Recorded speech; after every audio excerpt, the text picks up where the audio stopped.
If you want to disable two-factor authentication on your Lyft account, follow these simple steps to ensure your account settings are updated. Step 1. Open the Lyft app. Launch the Lyft app on your mobile device. Make sure you are logged into your account to access your settings. Step 2. Access account settings. Tap on your profile icon or the menu icon in the top left corner of the screen. From the menu, select Settings to enter your account settings.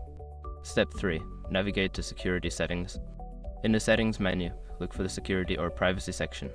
Tap on it to view your security options, including two-factor authentication. Step 4. Disable two-factor authentication. Find the option for two-factor authentication.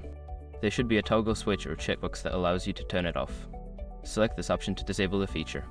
Step 5. Confirm changes. After disabling two-factor authentication, you may be prompted to confirm your choice.